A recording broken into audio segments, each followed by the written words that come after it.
வேதத்தை எடுத்துக்கொள்வோம். 2 தீமோத்தேயு அதனுடைய 4வது அதிகாரம். 2 தீமோத்தேயு 4வது அதிகாரத்தின் 16, 17, 18 வசனங்கள். 294வது பக்கம் புதிய ஏற்பாட்டில் அதனுடைய 16, 17, 18 வசனங்களை வாசிக்க கேட்கலாம். நான் முதல் விசை உத்தரவு சொல்ல நிற்கையில் ஒருவனும் என்னோட கூட இருக்கவில்லை, எல்லாரும் என்னை கைவிட்டார்கள். அந்த குற்றம் அவர்கள் மேல் சுமராதிருப்பதாக. கர்த்தரோ எனக்கு துணையாக நின்று என்னாலே பிரசங்கம் நிறைவேறுகிறதற்காகவும் புறஜாதியார் எல்லாரும் கேட்கிறதற்காகவும் என்னை பலப்படுத்தினார். சிங்கத்தின் வாயிலிருந்தும் நான் ரட்சிக்கப்பட்டேன். கர்த்தர் எல்லா தீமையினின்றும் என்னை ரட்சித்து தம்முடைய பரமராஜ்யத்தை அடையும்படி காப்பாற்றுவார். அவருக்கு சதா காலங்களிலும் மகிமை உண்டாவதாக. கைகளை உயர்த்தி ஹல்லேலூயா. கடந்த நாளிலே ஒரு இடத்துல ஒரு மீட்டிங்கு இந்த பேசும்படி ஆண்டவர் இந்த வார்த்தையை கொடுத்தார். இந்த வார்த்தை ஏற்கனவே ஒரு விஷயம் ஒரு தியான பகுதியில் 2 வருஷத்துக்கு முன்னாடி சபையில் பேசுறேன்னு நினைக்கிறேன். ஆனால் இந்த வார்த்தை பேசும்போது இன்னும் ஆண்டவர் பேசிக்கொண்டே இருந்தார். இன்னைக்கு கர்த்தர் இதுதான் பேச போகிறார் என்பதை நான் ஆண்டவர் சமூகத்தில் உறுதிப்படுத்தி கொண்டு உங்கள் மத்தியிலே இந்த வார்த்தைகளை சொல்ல விரும்புகிறேன். நல்ல கவனமா கேளுங்க.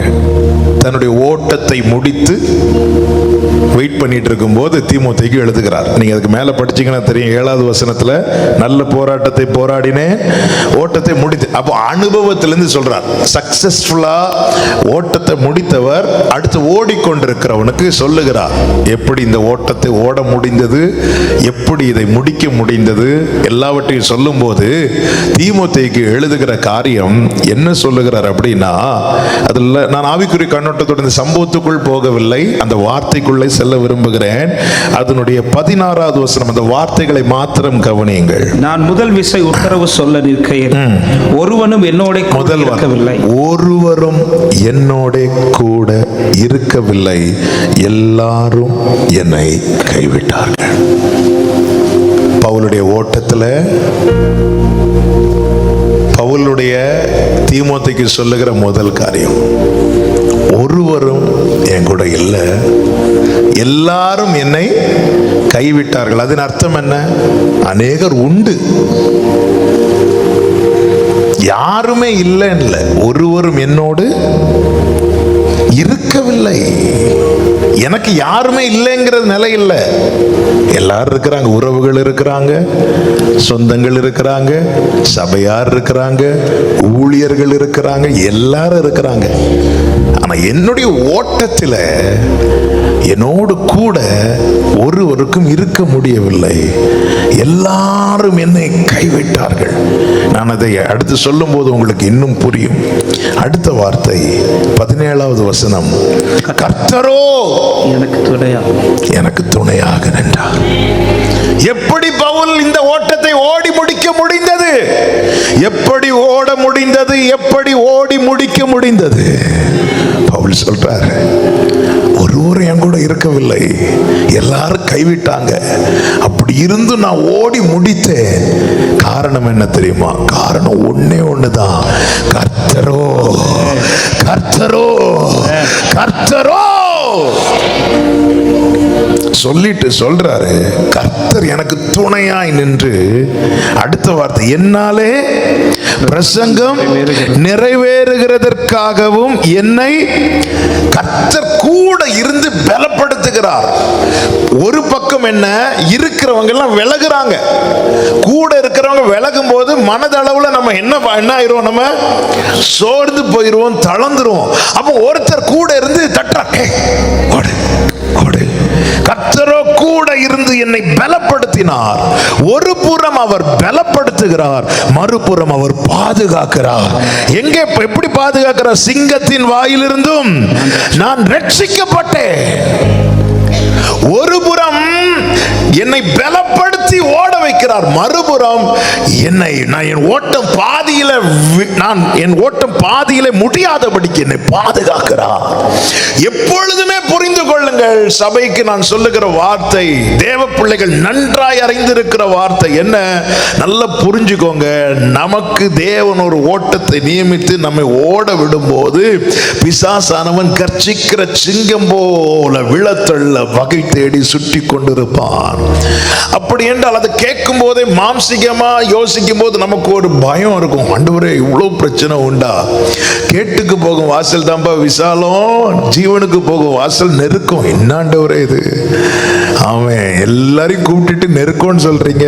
நீங்க தானே எல்லாரும் கூப்பிட்டுறீங்க. வருத்தப்பட்டு பாரம் சுமக்கிறவங்களே எல்லாரையும் கூப்பிட்டு வச்சுட்டு இப்போ நெருக்கம்னு சொல்றீங்க.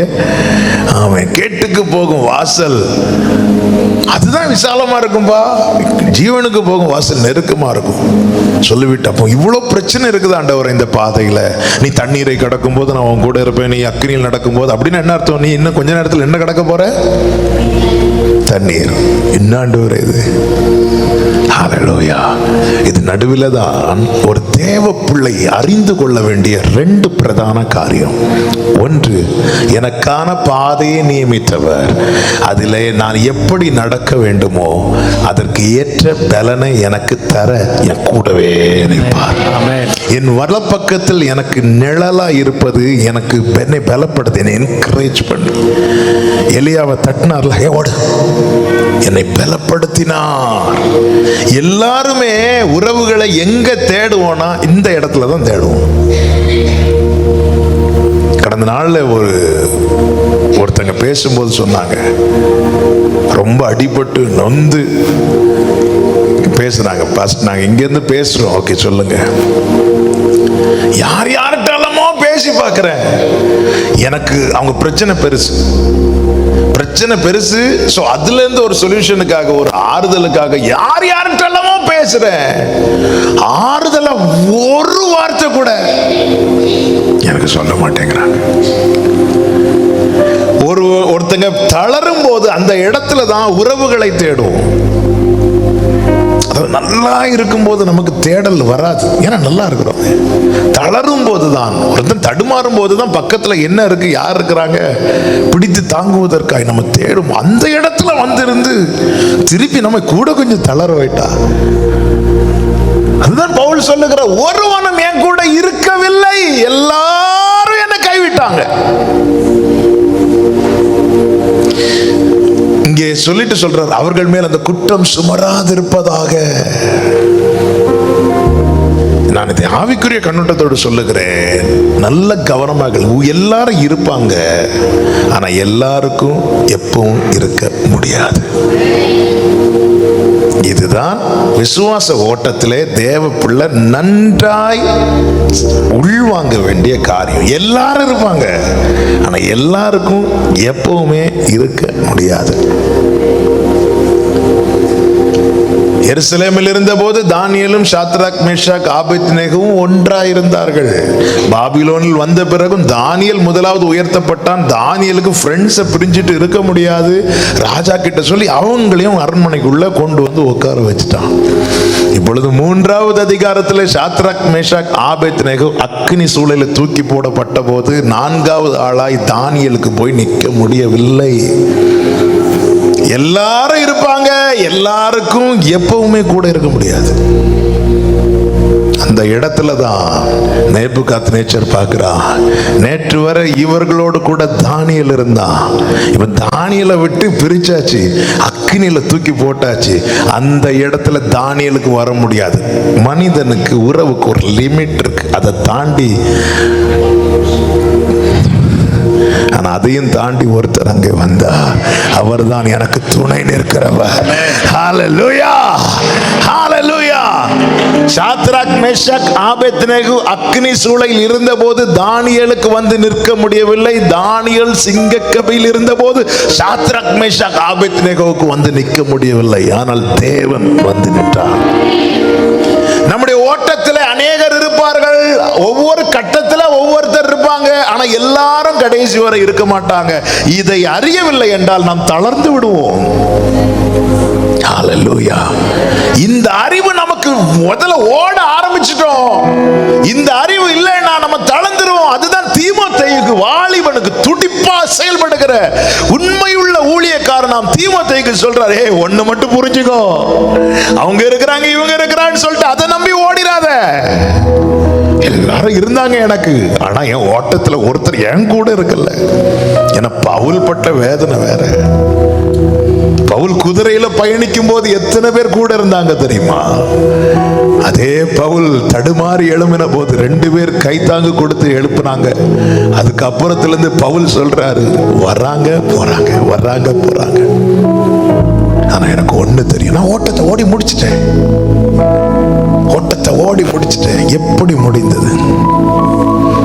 ஹல்லேலூயா. என் ஓட்டத்தில் நான் தனிமையில், நேசித்தவர் என்னை வெறுக்கவில்லை.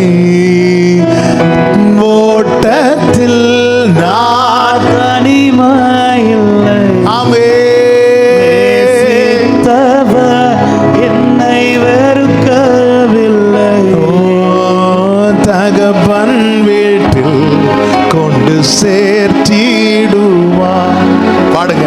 தகப்பன் வீட்டில் கொண்டு சேர்த்திடுவார்.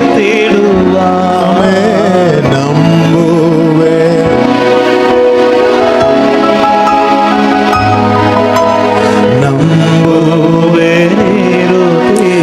ஓகே, நல்ல கவனமா கேளுங்க. இந்த வசனம் பவுல் என்ன சொல்றாரு? கர்த்தரோ எனக்கு துணை நின்று என்னாலே பிரசங்கம் நிறைவேற்றுகிறதற்காகவும் புறஜாதியார் எல்லாரும் கேட்கிறதற்காகவும் என்னை பலப்படுத்தினார். அதன் அர்த்தம் என்ன? ஏன் கர்த்தர் எனக்கு துணை நிற்கிறார்? எனக்கு ஒரு ஓட்டம் இருக்கிறது. நான் செய்யும்படி என்னை குறித்த தேவனுக்கு ஒரு நோக்கமும் திட்டமும் இருக்கிறது. அப்படி என்றால் நல்ல கவனமா கேளுங்க. ஆமென். விசுவாச ஓட்டத்திலே ஓடிக்கொண்டிருக்கிற தேவ பிள்ளைகளே, தேவன் கூட இருப்பது பாதுகாக்கிறதுக்கு மட்டும் கிடையாது. ஆமென். நம்மை குறித்த தேவ திட்டத்தை நிறைவேற்ற பவுல் இதை நீ செய்யணும். எனக்கு முடியல, அப்போதான் அவர் என்னை பலப்படுத்தினார். எப்படி பலப்படுத்தினார்? அதுதான் கொஞ்சம் முன்னாடி நீங்க கேட்டீங்க. உன் பலவீனத்தில் என் பலன் பூரணமாய் விளங்கும், என் கிருபை உனக்கு போதும். அப்ப பவுல் தளரும் போது பக்கத்துல இருந்து என்ன சத்தம் கேட்கும்? கிருபை போதும். ஆண்டவரே, பேதுரு கூட இல்ல, கிருபை இருக்கு, ஓடு. ஆண்டவரே, யோவான் கூட இல்ல, ஆண்டவரே, கிருபை போதும், ஓடு. அவங்க டியூட்டி வேற, அவங்களுக்கு போட்ட ட்ராக் வேற. ஆண்டவரே, நான் அவங்க கூட எல்லாம் சேர்ந்து இருக்கலாம் நினைச்சேன். ஆண்டவர், அவங்க ட்ராக் வேற. ஆண்டவர், இங்க நான் மட்டும் நிக்கிறேன். ஆண்டவரே, என் கிருபை உனக்கு போதும். கர்த்தரோ என்னை பலப்படுத்தினார். எனக்கு ஒரு பாதையை நியமிக்கிறார். அந்த பாதையிலே செல்ல என்னை பலப்படுத்துகிறார். அந்த பாதையில் செல்ல விடாதபடிக்கு எனக்கு தடையாய் சத்துரு கர்ச்சிக்கிற சிங்கம் போல வந்தாலும் சிங்கத்தின் வாய்க்கு தேவன் என்னை தப்புவிக்கிறார். 16-17 சொல்லிவிட்டு 18 சொல்றாரு, எல்லா தீங்குக்கும் என்னை ரட்சிப்பார். இன்னைக்கு வர தப்பு வைத்தது யாரோ அவர் தான் தப்பு வைப்பார். எது வரைக்கும் தப்பு வைப்பார்? பரம ராஜ்யத்தை நான் அடையும் வரைக்கும் கர்த்தர் என்னை காப்பாற்றுவார். கரங்களை தட்டி ஆண்டவருக்கு மகிமை. ஆமென். எனக்கான ஓட்டத்தை நான் ஓடி முடிக்கும் வரைக்கும், அது சிங்கமாகட்டும், கரடியாகட்டும், கோலியாத்தாகட்டும், எதுவாகட்டும், அந்த என்னுடைய அந்த ஓட்டத்தின் முடிவில் நான் கால் எடுத்து வைக்க மட்டும். ஓட்டத்தின் முடிவில் கால் எடுத்து வச்சாலே அடுத்து எங்க தான் கால் எடுத்து வைப்போம்? அப்பா வீட்டில். ஹல்லேலூயா. அப்பா உள்ள வீட்டில் சந்தோஷம் உண்டு, ஆனந்தத்தின் பரிபூர்ணதை உண்டு, ஆத்மாவில் உயரும் ஆராதனா உண்டு, ஆஸ்வாச கீதம் உண்டு, உல்லாச கோஷம் உண்டு. ஆமென். பாடினா பாடிட்டே இருக்கலாம். ஹல்லேலூயா. இந்த ஓட்டத்துல கால் எடுத்து வச்சு அடுத்து வைக்கிறது அப்பா வீட்டில்.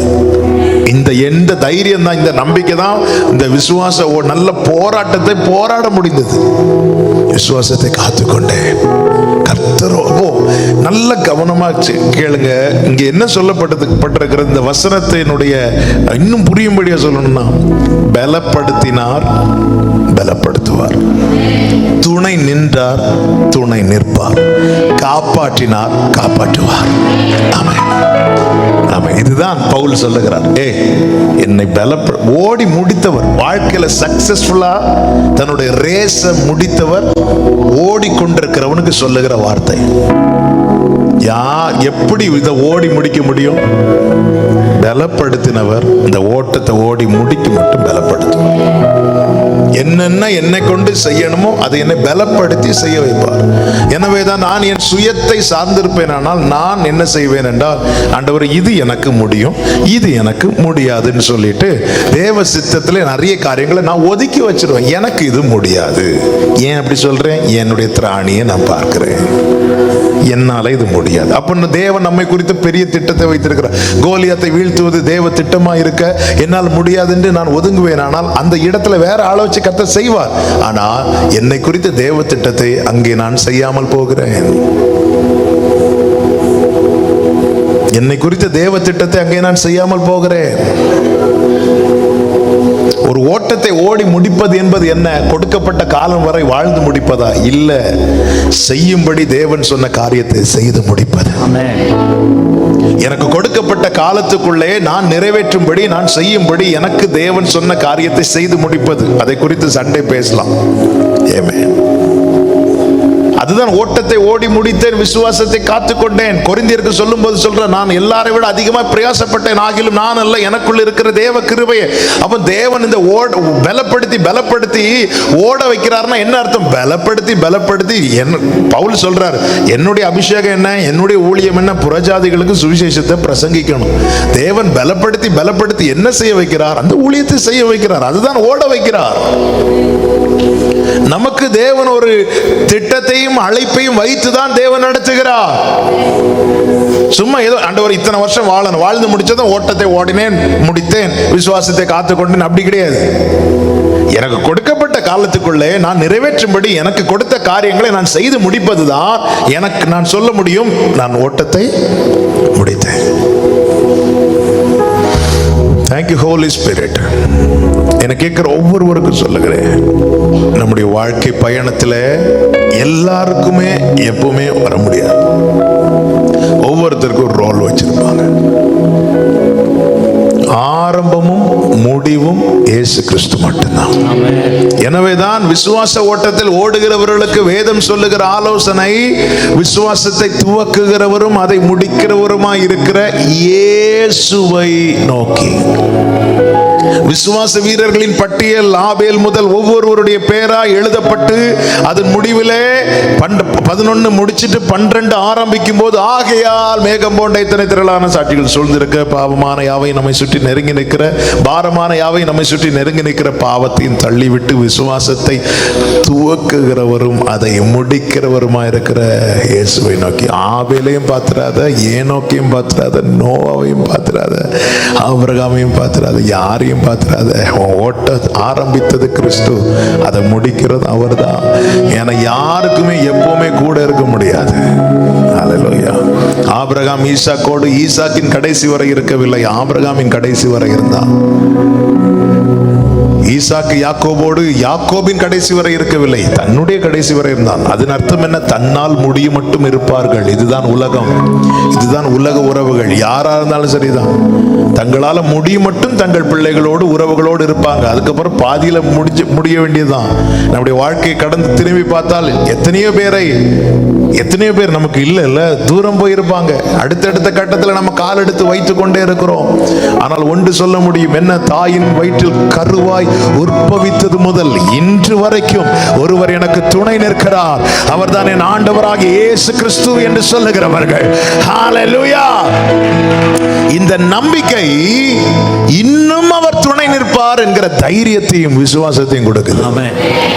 சிங்கத்தின் வாயிலிருந்து என்னை நான் தப்புவிக்கப்பட்டேன், அவர் எல்லா தீமையினின்றும் என்னை காத்து பரம ராஜ்யத்தை அடையும்படி காப்பாற்றுவார்.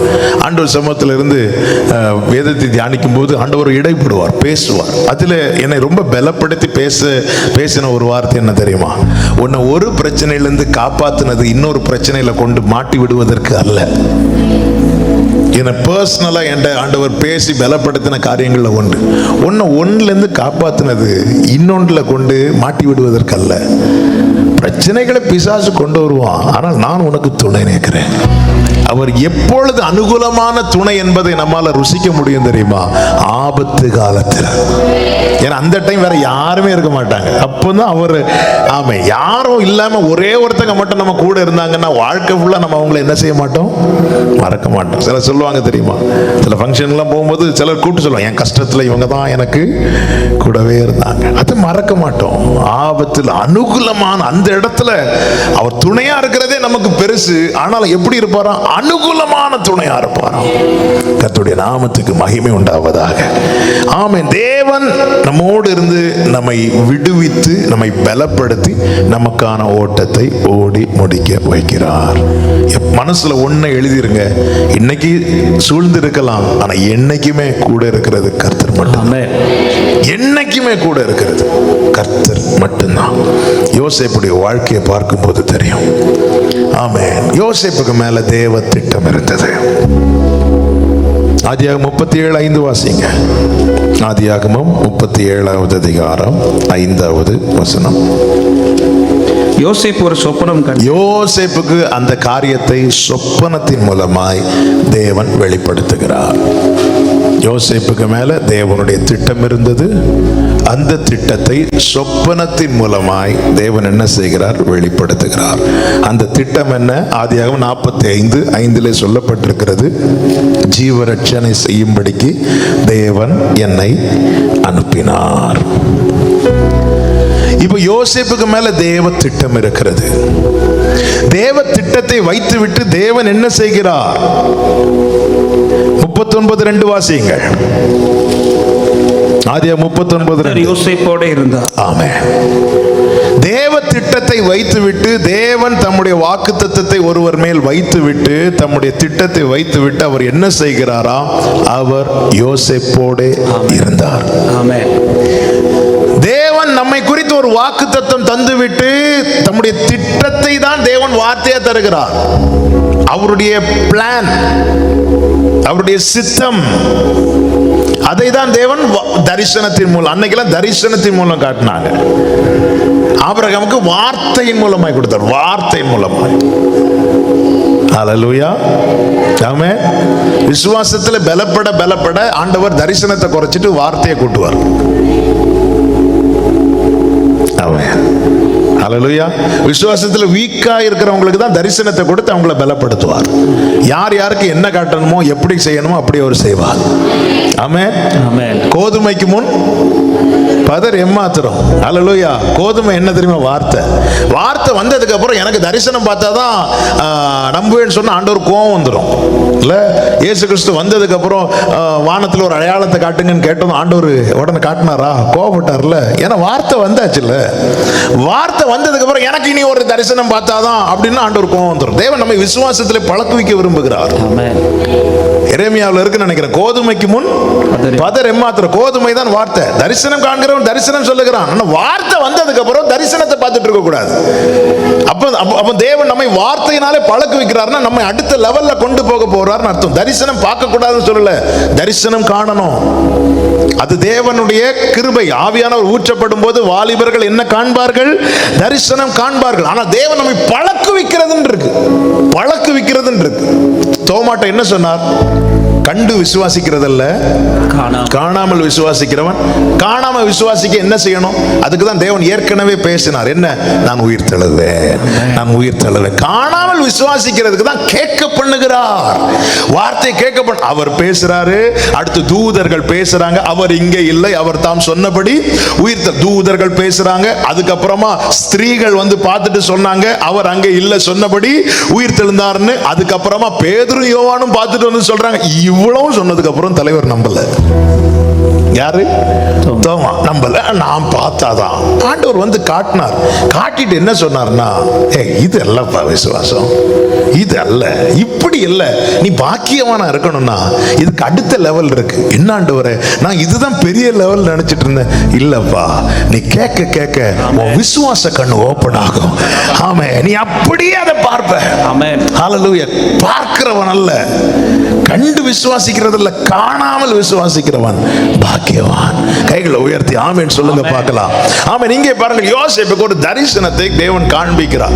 அந்த தரிசனத்தை குறித்து யோசேப்புக்கு அது டீடைலா தெரியவில்லை. தெரிஞ்சிருந்தா கண்டிப்பா சகோதரர்களிடத்துல சொல்லியிருக்க மாட்டான். ஏற்கனவே பயங்கர கடுப்புல இருக்கிறாங்கல்ல, யாருக்கு? யோசேப்புக்கு மேல. இது என்ன பண்ணிட்டாருன்னா, யோசேப்புக்கு யார் மேல எந்த பகையோ எந்த வருத்தமோ ஒண்ணுமே இல்லாததுனால அவர் என்ன பண்ணிட்டார், ஓப்பனா சொல்லிட்டார். அண்ணா, இப்படி நான் ஒரு தரிசனம் பார்த்தேன்னா, அப்பா இப்படி நான் ஒரு தரிசனம் பார்த்தேன் சொன்னதும் நல்ல கவனிங்க, இதுக்கப்புறம் நடக்கிறது தான். அதுக்கப்புறம் அவங்க மிகவும் அவன் மேல எரிச்சல் அடைய ஆரம்பிக்கிறாங்க. 37:5 அதிகமாய் சகோதரர்களால் பகைக்கப்பட்டான்.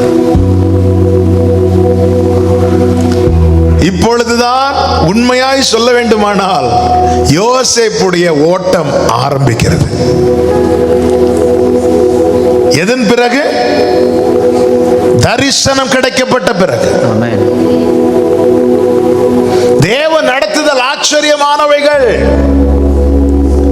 இதுவரை பிரச்சனை இல்லை. தன்னை குறித்த தேவ திட்டம் எப்பொழுது வெளிப்படுத்தப்பட்டதோ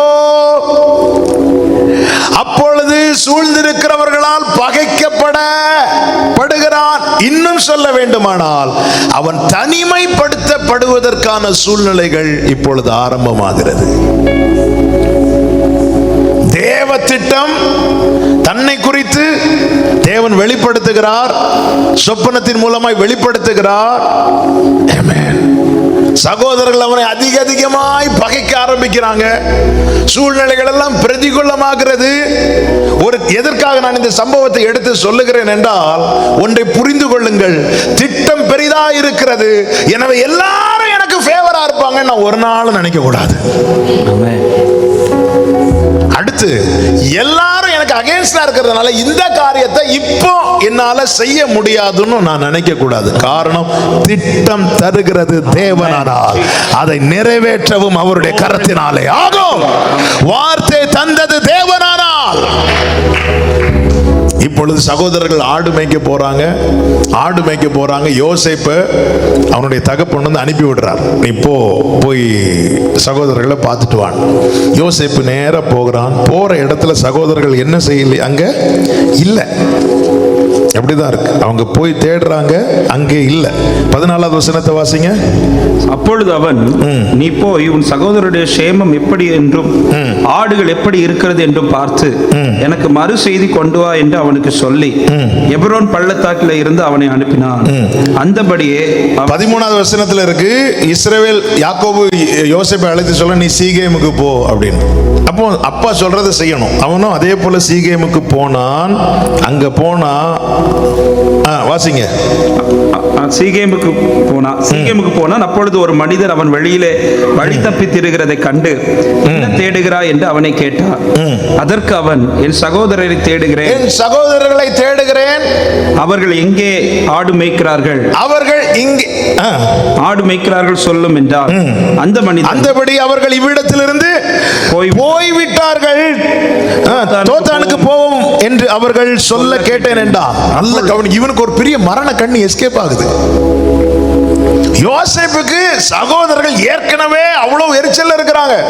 யோசேப்புக்கு ஒரு பெரிய மரண கண்ணி எஸ்கேப் ஆகுது இல்ல, கண்ணி தெரித்ததுன்னா தப்பினோம். அப்பா என்ன ஒரு இடத்துக்கு அனுப்புனாங்க, போய் பார்த்தேன், அங்க இல்ல.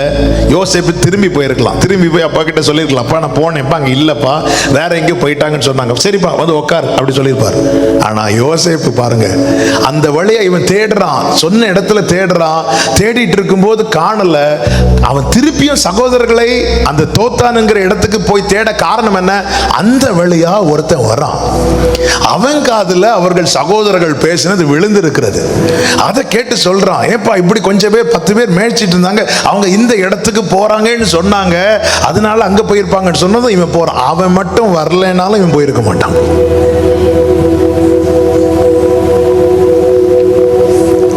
தேவன் நடத்துகிற பாதையில சில காரியங்கள் தேவன் கொண்டு போகணும்னு நினைச்சிட்டாருன்னா, ஹல்லேலூயா, தேவன் கொண்டு போகணும்னு நினைச்சிட்டாருன்னா கொண்டு போயிடுவார். அந்த இடத்துல உண்மையில யோசேப்புக்கு அகைன்ஸ்டா தான் காரியங்கள் நடக்க போகிறது. அவன் அந்த கரெக்டா தகப்பன் சொன்ன இடத்துக்கு வராங்க, சீகேமுக்கு வராங்க. அங்க சகோதரர் இல்ல, போயிட்டாங்க. இவன் திரும்பி போலான்னு பார்க்கும்போது அந்த வழியா பாருங்க ஒருத்தன் வரான். கரெக்டா சகோதரர்கள் பேசிட்டு போறது ஒருத்தன் காதுல விழ வச்சிருக்கிறாரு. கரெக்டா அவன் யோசேப்பு கிட்ட வர வச்சிருக்கிறாரு. நம்ம மாதிரி கடையில எல்லாம் போய் கேட்கல. நம்ம எல்லாம் கடையில போய் கேட்போம்ல, இங்க ஒருத்தங்க நின்னாங்கல்ல, அங்க எங்க கேட்கறதுக்கு கரெக்டா வச்சிருக்கிறாரு. அப்போ இது காட்ஸ் பிளான். நல்ல கவனமா கேளுங்க. தேவன் எனக்கு துணையா இருக்கும்போது என்ன நடந்தாலுமே என் தேவ திட்டத்தின் படிதான், தேவ சித்தத்தின் படிதான் என் வாழ்க்கையில நடக்கும். அது அது நெருக்கமோ விசாலமோ தேவனுடைய பெர்மிஷன் இல்லாம, தேவனுடைய அறிவுக்கு உட்படாம எந்த ஒரு காரியமும் நடக்காது. உண்மையிலே இவன் போய் சகோதரர்கள்ட்ட மாட்டதும், ஐயோ நான் அந்த அவன்கிட்ட கேட்காமலே போயிருந்திருக்கலாம், என்ன வேணாலும் சொல்லியிருக்கலாம். ஒழுங்கா சீகேமில் தான் எங்க அப்பா என்ன பார்க்க சொன்னாங்க, பார்த்துட்டு போயிருக்கலாம். ஆனால் திருப்பி இங்க வந்து மாட்டிட்டேனே. சில நேரத்தில் நமக்கு கூட ஏதோ ஒரு சில இடத்துல நம்ம போய் வந்து நாமே வாய் கொடுத்து மாட்டுவோம்ல, நம்ம தெரியாம வந்து மாட்டிட்டேனே. வீட்டில் சொன்னாங்க அங்க போகாத, அங்க போனாலே உன்னை இந்த மாதிரி தான் பண்ணுவாங்கன்னு சொன்னாங்க. ஆனாலும் நான் பாசத்துல போயிட்டேனே, வந்து மாட்டிட்டேனே. இப்பொழுது அவன் மீண்டும் போகிறான், புறப்பட்டு போன போது சகோதரர்கள் என்ன செய்யறாங்க அப்படின்னா, நல்ல கவனிங்க, அதிகமாய் பகைத்தார்கள் சகோதரர்கள். நமக்கு தெரியும், ஒருவன் 10 பேரை பகைக்கவில்லை, 10 பேர் ஒருத்தனை பகைக்கிறாங்க. அப்படி என்றால் எவ்வளவு பெரிய ஆபத்துக்குள்ள இந்த யோசேப்பு இருக்கிறான். ஒருவன் 10 பேரை பகைப்பது அல்ல, 10 பேர் சேர்ந்து ஒருத்தனை பகைக்கிறாங்க. 10 பேருக்கும் பொது சத்துருவா யோசேப்பை நிறுத்துறாங்க. 10 பேருக்கும் பொது சத்துருவா யோசேப்பை நிறுத்தும் போது ஆமென், உருவாக்கப்படுகிற ஆயுதங்களின் கூர்மை இன்னும் வலிமையாகும். பவுல் சொல்றாரு, நான் எப்பக்கத்திலும் நெருக்கப்பட்டேன், என்னை சூழ்ந்திருக்கிறவர்களுக்கு நான் அந்நியனான பொது சத்துருவாய் நிறுத்திட்டாங்க. அதனாலதான் நான் எப்பக்கத்திலும் நெருக்கப்பட்டேன். எப்படியெல்லாம் டார்ச்சர் கொடுக்க முடியுமோ சத்துருவானவன் அப்படியெல்லாம் டார்ச்சர் கொடுக்கிறான். ஆனால் நான் நொறுங்கி ஒடுங்கி போக அவர் விடவில்லை. காரணம், பொக்கிஷம் எனக்குள்ள இருக்கிறது. 10 பேருடைய பொது சத்துருவா யோசேப்பு மாறுகிறான். காரணம் என்ன? காரணம் ஒண்ணுதான், தேவ சித்தம் மேல இருக்கு. முகாந்திரம் இல்லாமல் உங்களை பகைக்கிறார்களா, உங்களை ஒடுக்குகிறார்களா? ஆமென். தேவ திட்டத்தை அறிந்து கொள். உன்னை குறித்த தேவ நோக்கம் பெரியது. சாதாரண மாணவர்களோடு போராட சாத்தானுக்கு நேரம் இல்லை. ஆமென். சாதாரண மாணவர்களோடு போராட சாத்தானுக்கு நேரம் இல்லை. காரணம், அவனுக்கு பைபிள் தெரியும். அவனுக்கு கொஞ்ச காலம் தான் உண்டு என்பதை அவன் அறிந்திருக்கிறான். நாமே பூமி எதிர்ச்சி, கொள்ளை நோயெல்லாம் பார்க்கும்போது நாமே கர்த்தருடைய வருகை சமீபமா இருக்குன்னு சொல்றோமே. வசனத்தை விசுவாசித்து நடுங்குகிறவன் யாரு? இந்த சாத்தான். அவனுக்கு தெரியாதா தனக்கு காலம் கொஞ்சம் தான் இருக்கிறதுன்னு? அப்படி தெரிஞ்சு அவன் வந்து அந்த திருவிழா கடையில் என்ன ராட் விளையாடிட்டா இருப்பான். அந்த திருவிழா கடையில இந்த பஞ்சு மிட்டாயெல்லாம் சாப்பிட்டுட்டு அப்படி விளையாடிட்டா இருப்பான். நான் எதுக்கு சொல்ற, சாதாரண மாணவர்கள் அவன் தொட மாட்டான், விழுந்தவர்கள் அவன் திரும்பி பார்க்க மாட்டான், நிக்கிறவன ஓடுறவனை தான் கண் வைப்பான். உன் மேல போராட்டம் அதிகரிக்கிறது என்றாலே புரிந்துகொள், நீ தேவ திட்டத்தை நிறைவேற்றும்படி அழைக்கப்பட்டவன். ஆமென் சொல்லுங்க பார்க்கலாம். நல்ல கவனமா கேளுங்க. உங்களுடைய வேல்யூவை நீங்க புரிஞ்சுக்கணும். ஏன் நான் எப்பக்கும் நெருக்கப்படுறேன்? ஏன் எல்லாரும் எனக்கு அகைன்ஸ்டா மாறுறாங்க? ஏன் என் கூட யாரும் இருக்க மாட்டேங்கிறாங்க? ஏன் ஆண்டவரே? யோசேப்பு யாருக்கு எந்த தீங்கு செய்தான்? சகோதரர்களுடைய சாப்பாடை பிடுங்க வரல, சகோதரர்களுக்கு சாப்பாடு கொண்டு வந்தான். அவன் நன்மைக்கு பதில் தீமை செய்தார்கள். நன்மைக்கு பதில் தீமை செய்தார்கள். நன்மைக்கு பதில் தீமை செய்வார்கள். ஹல்லேலூயா.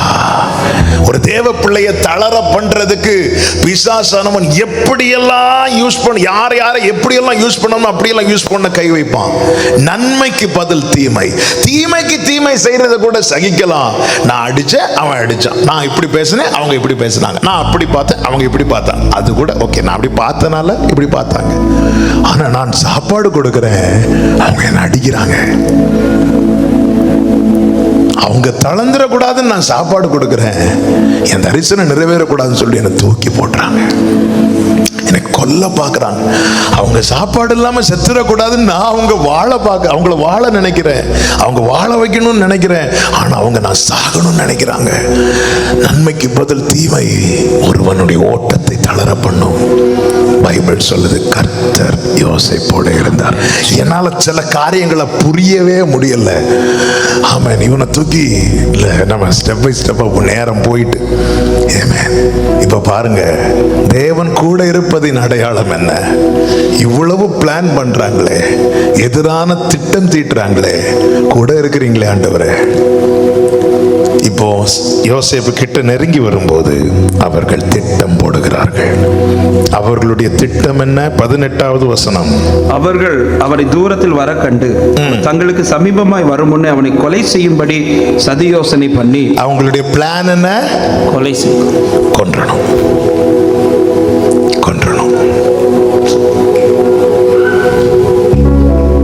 சத்துருவின் பிளான் என்ன? கொன்றணும். அவன் கையில் இருக்கிற சாப்பாடை வாங்கிடணும், அவனுடைய வஸ்திரத்தை கிழிச்சிடணும், அவனை கொன்றணும்.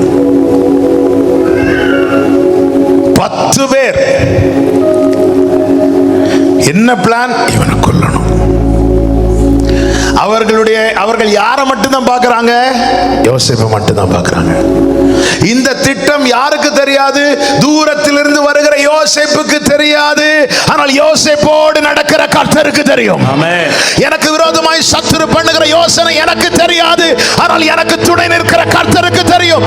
என்னை அழிக்கும்படி சத்துரு தொடுக்கிற ஆயுதங்கள் எனக்கு தெரியாது, சத்துருவின் எண்ணங்கள் எனக்கு தெரியாது, ஆனால் என்னோடு பயணிக்கிற கர்த்தருக்கு தெரியும். எனக்கு துணை நிற்கிற கர்த்தருக்கு தெரியும். ஒருவன் 10 பேரை கொல்ல நினைக்கவில்லை, 10 பேர் ஒருவனை கொல்ல நினைக்கிறாங்க. ஒருவன் 10 பேரை கொல்ல நினைச்சா அந்த பிளான் நடக்காம போறதுக்கு நிறைய வாய்ப்பு இருக்கு. ஏன்னா மெஜாரிட்டி எந்த சைடு இருக்கு? அந்த பக்கம். ஆனா 10 பேர் சேர்ந்து, 10 பேருக்கு இளையவன், 10 பேரும் வெளியே போய் வேலை செய்யறவங்க, இவன் வீட்டில் இருக்கிறவன், எல்லா விதத்திலும் சத்துரு யோசேப்பை விட பலவான். எதிர்க்கிறவர்கள் யோசேப்பை விட பலவான். எனவே நினைத்தார்கள், நாம் பிளான் பண்ணபடி இவனை கொன்றலாம், நாம் திட்டமிட்டபடி இவனுடைய காரியத்தை பாதியிலே முடிச்சிடலாம். எப்படி நடக்குதுன்னு பார்ப்போம். இவன் வாழ்க்கையில் அது நடக்கும், இது நடக்கும், தரிசனம் எல்லாம் சொன்னானே, இன்னையிலிருந்து இனி எப்படி நடக்குதுன்னு பார்ப்போம். நம்ம 10 பேரும் இவனை விட பலவான்கள். நம்ம 10 பேரும், ஆமே, நம்முடைய 10 பேருடைய கையும் இவன் கையை விட பலம் உள்ளது. நம்முடைய 10 பேருடைய வல்லமையும் இவனுடைய வல்லமையோட பலம் உள்ளது என்று அவர்கள் பிளான் பண்ணாங்க. ஆனால் அவர்கள் அறியவில்லை, உலகத்தில் இருப்பவனிலும் யோசேப்புக்கு துணை செய்கிறவர் பெரியவர் என்பதை அவர்கள் அறியவில்லை. என கேட்கிற அன்பு சகோதரா, சகோதரி, உன்னை இந்த பாதை நிமித்து ஓட வைத்தவர் உனக்கு விரோதமாக எழும்புகிற எல்லா வல்லமையை காட்டிலும் பெரியவர். பெரியவர். போறாங்க. ஓகே, இப்ப அடுத்த கேள்வி, கர்த்தர் எனக்கு துணை நிற்கிறதை நான் எப்படி அறிந்து கொள்ள? 10 பேர் சதி யோசனை, கொல்லணும். கர்த்தர் துணை நிற்கிறதுனால அது நடுவில் ஒரு ரூபனை மாற்றி யோசிக்க வைத்தார். கர்த்தர் துணை நிற்பதின் அடையாளங்களில் ஒன்று என்ன தெரியுமா? பிரதிகூலங்கள் நடுவில் எனக்கென்று ஒரு அனுகூலம் வைத்திருப்பார். எனக்கென்று ஒரு அனுகூலம். 10 பேர் எதிர்த்து இருக்கிறாங்க. ஒரு சர்ச்சில் ஒரு பாஸ்டர், அந்த சர்ச்சில் போய் நான் ஊழியம் செய்ய ஆண்டவர் கிருபை செய்தார். அந்த ஊழியத்தினுடைய சாட்சியை கேட்டுட்டு இருந்தேன். அப்ப அந்த பாஸ்டர் சொன்னாங்க, ஊழிய ஆரம்பத்தில் பாஸ்டர், அந்த ஊர்ல இருக்கிற அவங்க எல்லாம் சேர்ந்து எனக்கு அகென்ஸ்டா இவனை எப்படியாவது துரத்தி ஆகணும்னு சொல்லி அதுல ஊர்ல இருக்கிற எல்லாரையும் சேர்த்து கூட்டிட்டு வராங்க. இவர் சொன்னார், இவனை எப்படியாவது அடிச்சு துரத்தணும். இதுதான் இந்த செய்தி. ஒருத்தங்க அவங்க பேசிட்டு இருக்கிறத கேட்டு ஒருத்தங்க நேர சர்ச்சில் வந்து சொல்லிட்டாங்க, அவர் சொன்னார், அவர் சொல்ற சாட்சி நான் பார்த்தேன் பாஸ்டர், எனக்கு என்ன செய்யணும்னு தெரியல, கர்த்தர் தான் இங்க கொண்டு வந்து நிறுத்திட்டார். அவர் கதவை அடைத்து கொண்டு அந்த சர்ச்சில் இருந்து ஜெபிக்க ஆரம்பித்தார். எல்லாரும் வராங்க, வரிசையா வராங்க, வந்து நிக்கிறாங்க. கரெக்டா இவங்க சர்ச் இருக்கிறது ஒரு மாடியில இருக்கு, கீழே வந்து நிக்கிறாங்க. வந்து நின்று அதுவரை சேர்ந்து வராங்க. வந்து நின்று மேல போலான் இருக்கும்போது ஒருத்தர், அவர் ஏன்பா போய் தொந்தரவு பண்ணணும் அப்படி சொல்லி பிரைஸ்லாம் அங்க அவங்களுக்குள்ள மாறி மாறி என்ன ஆயிட்டு பிரச்சனை ஆயிட்டு அந்த ஊழியம் இன்னைக்கும் சூப்பரா நடந்துட்டு இருக்கிறது. கர்த்தர் துணை நிற்கும் போது 10 பேரும் நமக்கு ஃபேவரா இருக்கணும்னு எதிர்பார்க்க கூடாது. கர்த்தர் எனக்கு ஃபேவரா இருக்கும் போது அந்த 10ல் 1 எனக்கு ஃபேவர் ஆண்டவர் வைத்திருப்பா. பட்சிக்கிறவனிடத்திலிருந்து பட்சணத்தை தருவா. ஆமென். கர்த்தர் ஃபேவர், அதுதான் நம்ம எல்லாரும் எனக்கு இல்ல. சங்கீதக்காரன் சொல்லுகிறான், ஆமென், தேனீக்களை போல என்னை வளைந்து கொண்டார்கள்,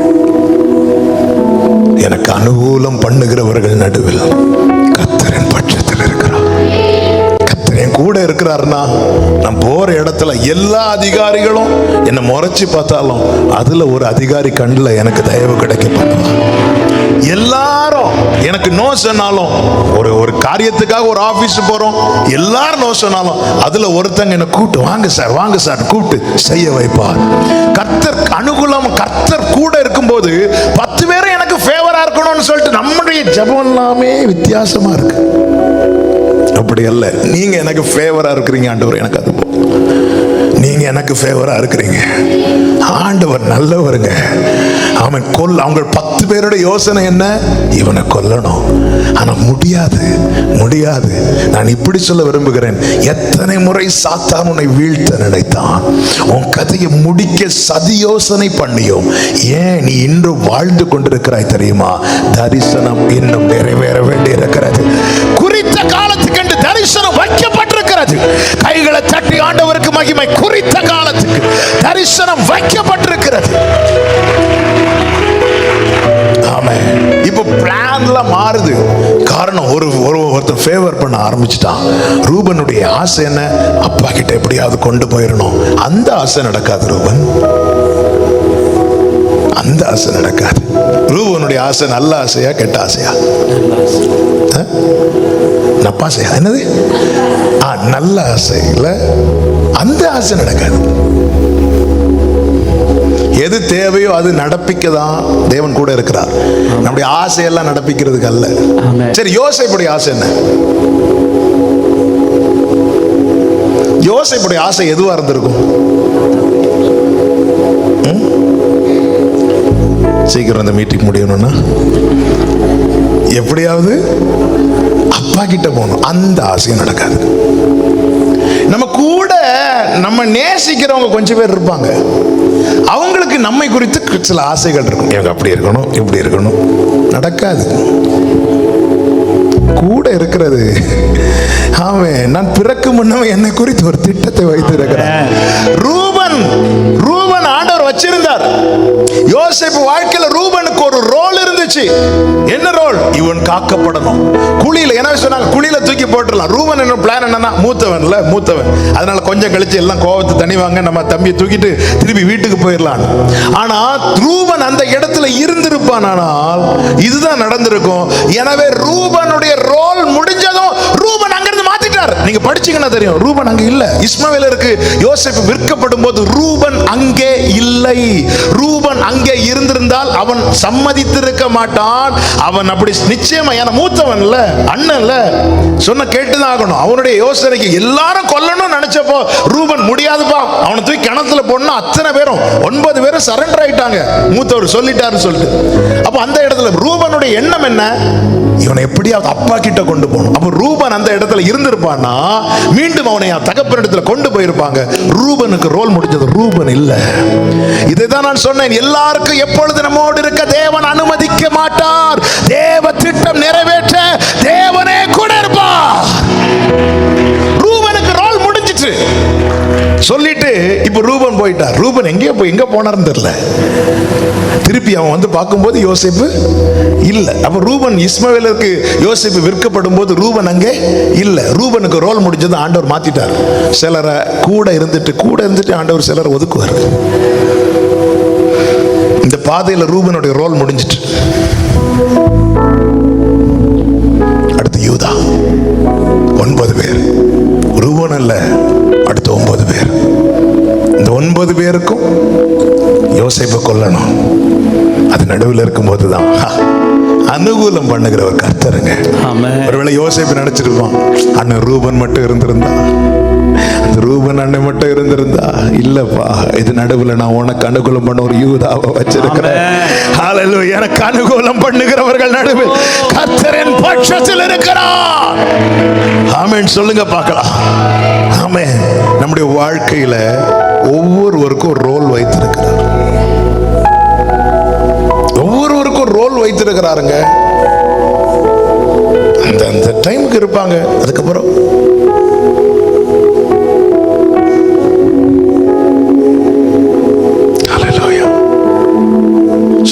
இவங்க என்னைக்குமே இவங்க இருந்து என்ன கேட்டா என்ன சொல்லிருப்பேன், எங்க அப்பா இருந்திருக்கலாம். என்ன கேட்டா நான் சொல்லுவேன், என்ன ஆசை, நான் என்னுடைய ஜபமே என்ன தெரியுமா, இப்ப எங்க அப்பா இல்லாததுனால சொல்றேன், ஆண்டவரே என் திருமணம், என் பிள்ளைக்கு திருமணம், என் பிள்ளையின் பிள்ளையுடைய திருமணத்தை யார் நடத்தணும், எங்க அப்பா நடத்தணும். அதன் அர்த்தம் என்ன, அவங்க இருக்கணும் ஆண்டவரே. இல்ல, என் வாழ்க்கையில் அவங்க ரோல் முடிஞ்சிச்சு. 2008 என் தகப்பனார் ஒரு பெரிய மரண படுக்கையில் இருந்தார். அன்னைக்கு தேவன் ஜீவனை கொடுத்து காத்தா. என் வாழ்க்கையில் அவங்க ரோல் முடிஞ்சிச்சு. என்ன அவங்க ரோல்? லாஸ்ட் 1 இயர் என்ன ஃப்ரெண்ட்ல நின்று பேச விட்டுட்டு பின்னாடி நான் சேர் இருக்குல்ல, அதுல போட்டு இப்படி உட்காந்துருப்பாங்க. அவங்க டைம் முடிஞ்சிட்டு, அவங்க ரோல் முடிஞ்சிட்டு, ஆண்டவர் எடுத்துட்டு.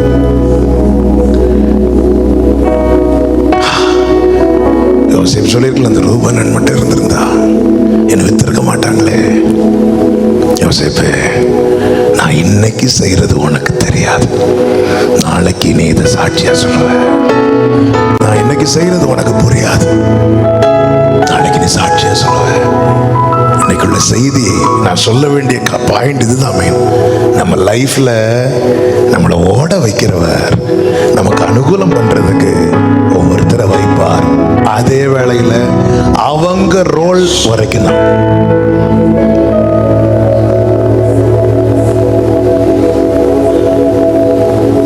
என் ஓட்டத்தில் நான் தனிமை, அப்படியே கைகளை உயர்த்தி, நேசித்தவர் என்னை வெறுக்கவில்லை,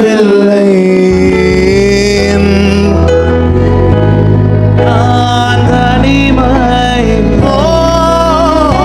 நேசித்தவர் என்னை வெறுக்கவில்லை.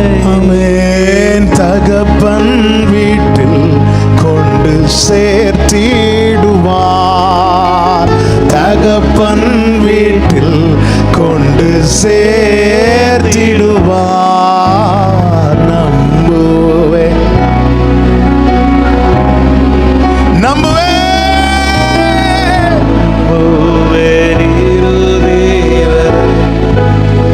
சவுலின் குடும்பமே தாவீதை எதிர்த்தது. அப்படிதான் பைபிள்ல இருக்கு. சவுலின் குடும்பத்துக்கும் தாவீதின் குடும்பத்துக்கும் தான் சண்டை. ஆனால் அது நடுவில் ஒரு யோனத்தான வச்சிருந்தார் அனுகூலம். பவுல் ஒரு கப்பலில் பயணித்த போது கப்பல் சேதமாகி எல்லாரும் தப்பிச்சிருவாங்கன்னு சொல்லி அந்த காவலாளி கைதிகளை கொன்று போட பார்த்தான், பவுலையும் கொன்று போட பார்த்தான். ஆனால் அது நடுவில் 100க்கு அதிபதியை ஃபேவரா வச்சிருந்தார். எனக்கு அனுகூலம் பண்ணுகிறவர் ஏன் ஆண்டவரே? நீங்க போற இடத்துல எல்லாம் பிரதிகூலத்தின் நடுவிலும் ஒரு அனுகூலம் தெரியுமானா? அவன் எல்லாமே இருட்டா இருக்குங்க, சுற்றிலும் ஒரு அடைக்கப்பட்ட ரூம், எல்லாமே அடைக்கப்பட்டு எந்த ஒரு ஹோப்பு இல்லாத இடத்துல ஒரு சின்ன துவாரம் வழியே ஒரு ஒளி வீசுமானால் புரிந்து கொள்ளுங்கள், என் ஓட்டம் முடியவில்லை, என் ஓட்டம் இன்னும் இருக்கிறது. எனக்கு அனுகூலம் பண்ணுகிறவர்கள் நடுவிலே கர்த்தர் என் பட்சத்தில் இருக்கிறார்.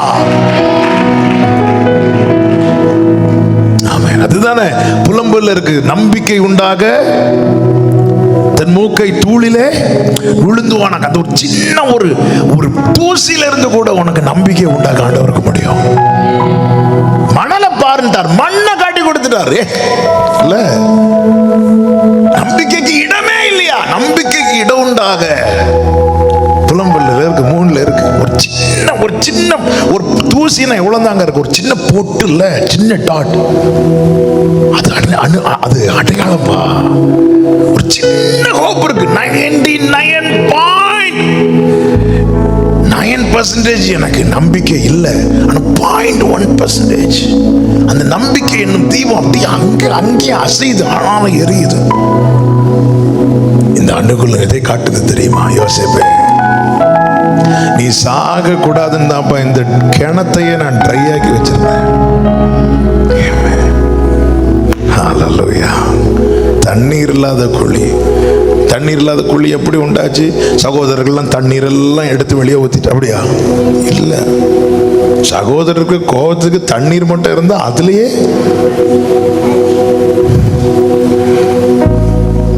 சத்துருக்களின் இஷ்டத்துக்கு என்னை ஒப்புக்கொடாதிருக்கிற தேவனுக்கு ஸ்தோத்திரம்.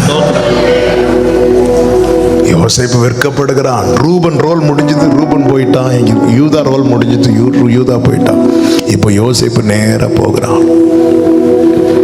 17வது வயதில் விற்கப்பட்டவன் 30 வயது வரைக்கும் அவன் பொய் குற்றச்சாட்டுக்குள்ளானான். நிந்தை, அவமானம், அடைக்கப்பட்ட நிலை. ஆனால் பைபிள் சொல்லுது, கர்த்தரோ.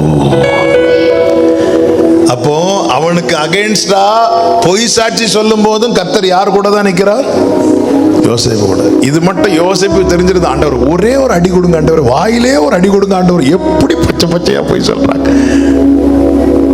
கடந்த நாள்ல ஒரு சகோதரி பேசினாங்க, என் புருஷன் இப்படி பாஸ்டர், அப்படி பாஸ்டர், அப்படி போறாங்க பாஸ்டர், ஆனாலும் ஆண்டவர் ஒரு சின்ன தட்டு கூட கொடுக்கலையே பாஸ்டர். அப்படி போய் ஒரு சின்ன கால் முறிஞ்சா கூட பரவாயில்ல ஆண்டவரேன்னு ஜெபம் பண்ணாலும்.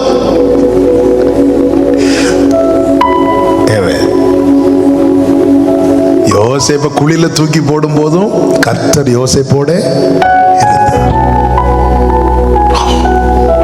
யோசேப்புக்கு 20 வெள்ளிக்காசு நிர்ணயித்த போதும் கர்த்தர் யோசேப்போடு இருந்தார். தகப்பன் ஆசையாய் வாங்கி கொடுத்த வஸ்திரத்தை சகோதரர்கள் பறித்து கிழித்த போதும் கர்த்தர் யோசேப்போடு இருந்தார். சிறைச்சாலையின் வஸ்திரம் கொடுத்த போதும் கர்த்தர் யோசேப்போடு இருந்தார். போர்த்திபாரின் வீட்டில் பொய்யான குற்றச்சாட்டு அவன் மேல் சாட்டப்பட்டின போதும் கர்த்தர் யோசேப்போடு இருந்தார். அவனை மீண்டும் சிறையில் அடைத்த போதும் கர்த்தர் யோசேப்போடு இருந்தார். என்ன ஆண்டவரே, என்னை வச்சு விளையாட்டு காட்டுறீங்களா ஆண்டவரே? இல்லை யோசேப்பே, நான் உனக்கு சொன்னதை நிறைவேற்றுவேன். இந்த புடமிடுதல் எவ்வளவு நாள் ஆண்டவரே? இந்த புடமிடுதல் எவ்வளவு நாள்? என் வாழ்க்கை ஃபுல்லாவாப்பா?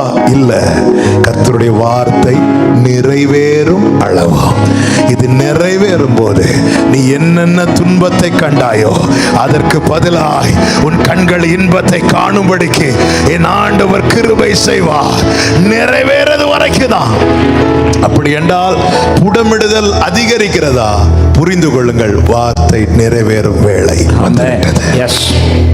அதுதான் 105:19 தானே இருக்கு. கர்த்தருடைய வார்த்தை நிறைவேறும் வளமும் அவருடைய வசனம். யோசேப்பே, வசனம் புடமிடுதுப்பா.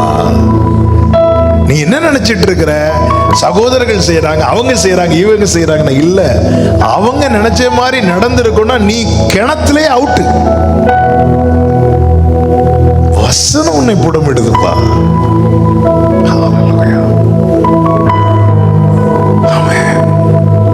Thank you, Father. எதிரியானவன் திட்டம் நிறைவேறக்கூடாதபடிக்கு பயங்கரமா செயல்பட்டான். கர்த்தர் திட்டம் நிறைவேற வேண்டும் என்பதற்காக கூடவே இருக்கிறார். ஆமென். அவன் செயல்பட்டு எதிரி தோற்றுவிட்டான். கடைசி கிளைமேக்ஸ்ல என்ன? இவன் அதிபதியாய் உட்கார்ந்து இருக்கிறான். அவன் கண்டது போல சொப்பனம் நிறைவேறினது. அப்பொழுதுதான் சொல்லுகிறான், நீங்கள் என்னை விட்டு போடவில்லை, கர்த்தர் என்னை அனுப்பினார். என கேட்கிற ஒவ்வொருவருக்கும் இந்த வார்த்தைகளை சொல்லி நாம் இப்ப ஜெபிக்க போகிறோம். ஒன்றை புரிந்து கொள்ளுங்கள், நம்ம வாழ்க்கை வாழ்க்கையில யாரும் எப்போ நம்ம கூட இருக்க மாட்டாங்க.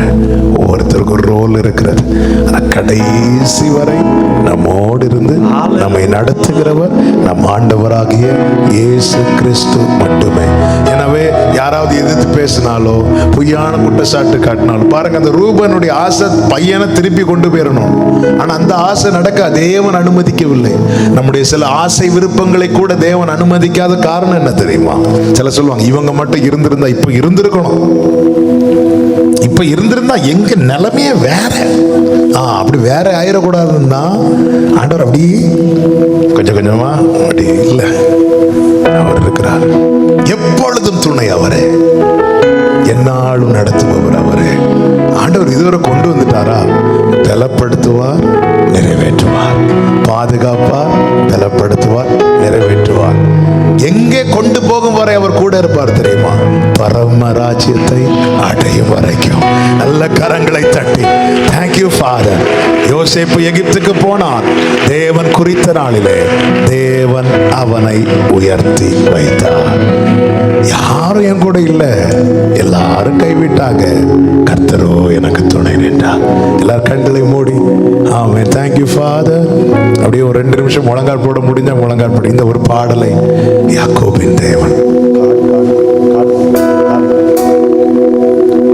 Thank you father. நீங்க என்னென்ன பாதையில நடக்கிறீங்கன்னு உங்களுக்கு ஆண்டவருக்கு தான் தெரியும்.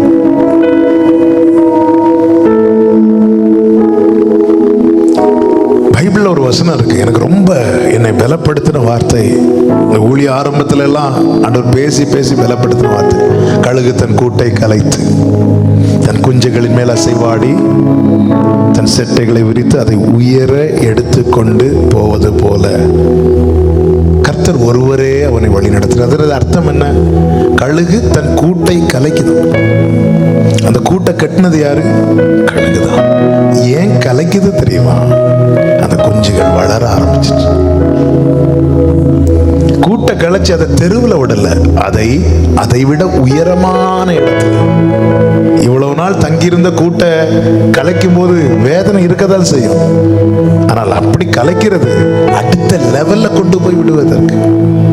இது கழுகு கட்டின கூட்டை காகம் வந்து கலைக்கவில்லை, மற்ற பறவைகள் வந்து கலைக்க அதை அனுமதிக்கவில்லை. எனவேதான் கர்த்தர் சொல்லுகிறார், கர்த்தர் ஒருவரே அவனை வழி நடத்தினார். யாக்கோபே, உன்னை உங்க வீட்டிலிருந்து வெளியே கொண்டு போய் 20 வருஷம் உங்க மாமா வீட்டில் வச்சதும் அங்கிருந்து திருப்பி கொண்டு வந்ததும் எல்லாம் உன்னை எல்லா சூழ்நிலையிலும் உன்னை நடத்தினது நான் மட்டும்தான். யாக்கோபே, அவர் தான் நம்மை நடத்துகிறார். ஆண்டவரே, நீங்க இருக்கிறீங்க. ஆண்டவரே, என்னை கடைசி வரை நடத்துவீங்க. என்னுடைய கண்கள் ஒரு நாள் மனுஷங்க மேல போயிடக்கூடாதப்பா. என்னுடைய எதிர்பார்ப்பு ஒரு நாள் மனிதர்கள் மேல வந்து விடக்கூடாது. ஆண்டவரே, உண்மையே நம்பி உண்மையே நோக்கி, ஆண்டவர் நீர் எனக்கு தந்த உறவுகளுக்காய் ஸ்தோத்திரம், நீர் எனக்கு தந்த நண்பர்களுக்காய் ஸ்தோத்திரம், நீர் எனக்கு தந்த குடும்பத்துக்காய் ஸ்தோத்திரம். ஆனாலும் என் கண்ணு ஒரு நாள் இவங்க மேல போயிடக்கூடாது. என்னுடைய எதிர்பார்ப்பு நம்பிக்கை முழுவதும் உண்மையில மட்டுமே இருப்பதாக. எல்லாரும் 2 கைகளை உயர்த்தி சொல்லுங்க. ஏதும் இல்லை என்ற கவலை, ஓ துணையாளர் விட்டு விலகவில்லை. க்ளோரி ஏதும் இல்லை என்ற கவலை இல்லை. ஆமென். துணையாளர் என்னை விட்டு விலகவில்லை. சொன்னதை செய்திடும் தகப்பன் அவர், சொன்னதை செய்திடும் தகப்பன் அவர். நம்புவேன் இறுதி வரை, நம்புவேன் இறுதி வரை. க்ளோரி, நம்புவேன் இறுதி வரை. ஏசப்பா,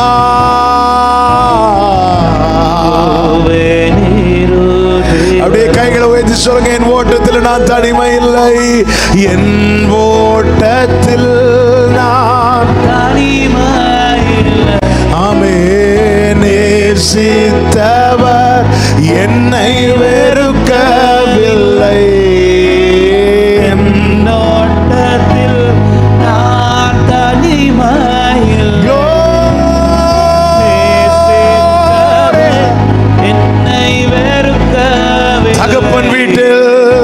தகப்பன் வீட்டில் கொண்டு சேர்த்திடுவார். தகப்பன் வீட்டில் கொண்டு சேர்த்திடுவார். நம்புவேன் இறுதி வரை. நம்புவேன் இறுதி வரை.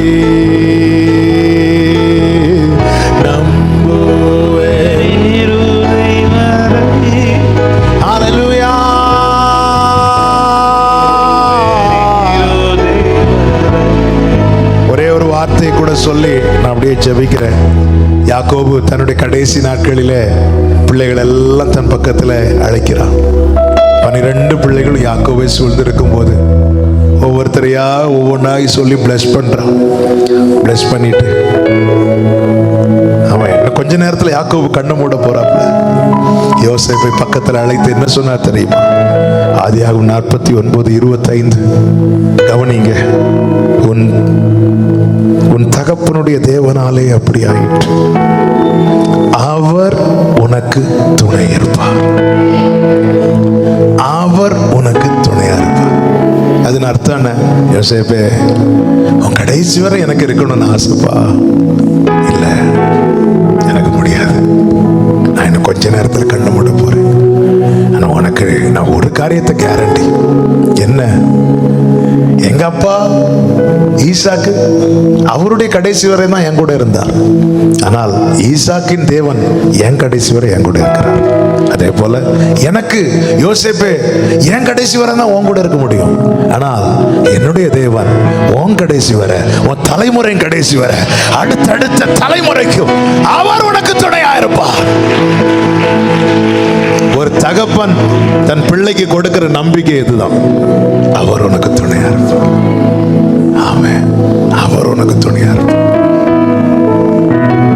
என் ஓட்டத்தில் நான் 2 கைகளை விரித்து கண்களை அப்படியே வானத்தை பார்த்து நேசித்த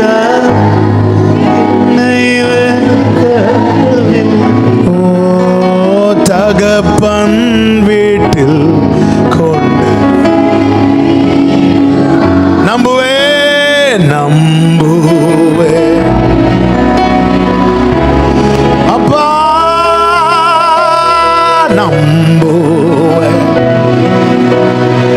Jesus, Jesus, Jesus, Jesus,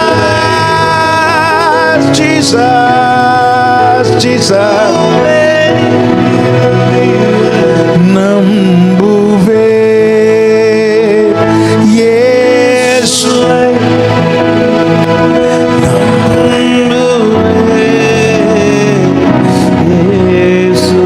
நம்புவே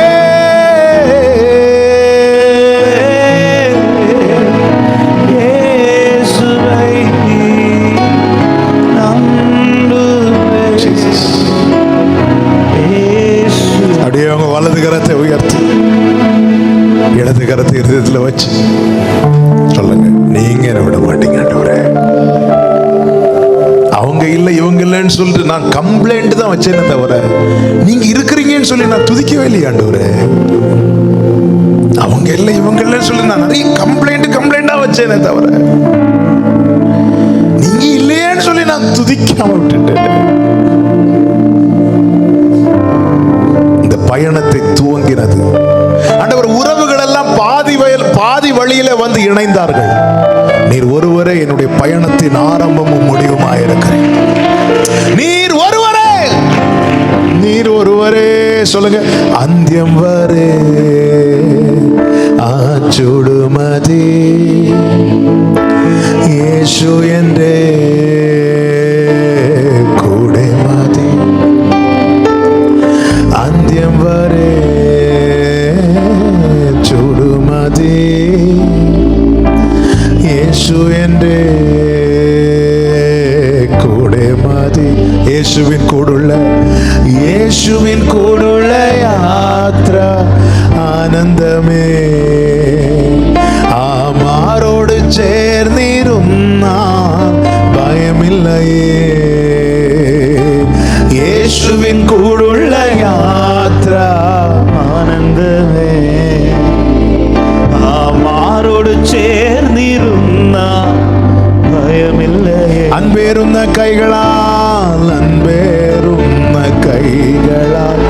അത്ഭുതമായി നടത്തിടും മാധുര്യമേറും മൊഴികളാൽ തൻ സ്നേഹം എന്നോട് പങ്കുവയ്ക്കും.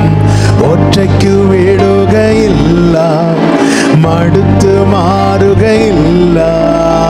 ഒറ്റയ്ക്ക് വിടുകയില്ല, മടുത്തു മാറുകയില്ല. അന്ത്യം വരെ ആ ചുടുമതി. യേശു എൻ്റെ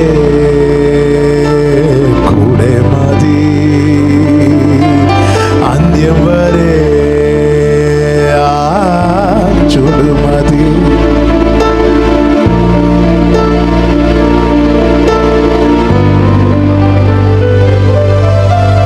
இதோ உலகத்தின் முடிவு பரியந்தம் சகல நாட்களிலும் உங்களோடு இருக்கிறேன் என்று வாக்குரைத்தவர், எங்களோடு இருப்பவரே உமக்கு ஸ்தோத்திரம்.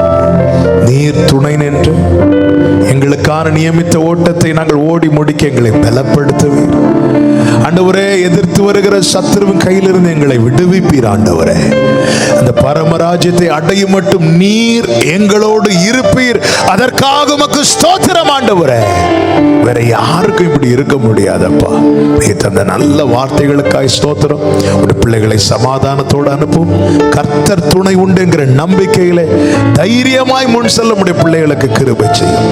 எல்லா கனம், மகிமை, துதி, ஸ்தோத்திரங்கள் ஒருவருக்கு மாத்திரம் செலுத்துகிறோம். இரட்சகர் இயேசு கிறிஸ்துவின் நாமத்தில் ஜெபிக்கிறோம் எங்கள் இரக்கமுள்ள நல்ல பிதாவே, ஆமென். எல்லாரும் சேர்ந்து சொல்லுவோம். என் ஆத்துமாவே கர்த்தரை ஸ்தோத்திரி, முழுமே பரிசுத்த நாமத்தை ஸ்தோத்திரி. என் ஆத்துமாவே கர்த்தரை ஸ்தோத்திரி, கர்த்தர் செய்த சகல உபகாரங்களை மறவாதே. ஆமென். ஹல்லேலூயா. God bless you. சமாதானத்தோடு போய் வாருங்கள். கர்த்தர் உங்களை ஆசீர்வதிப்பாராக. இன்று மாலை 6:30 மணிக்கு வட இந்திய ஊழியங்களுக்கான ஜெபம் இருக்கிறது, கலந்து கொள்ளுங்கள். நாளை காலை 10 மணி பெண்கள் ஆராதனை இருக்கிறது, கலந்து கொள்ளுங்கள். நாளை மாலை 7 மணி துதி ஆராதனை இருக்கிறது, அதிலும் கலந்து கொள்ளுங்கள். கர்த்தர் உங்களை ஆசீர்வதிப்பாராக.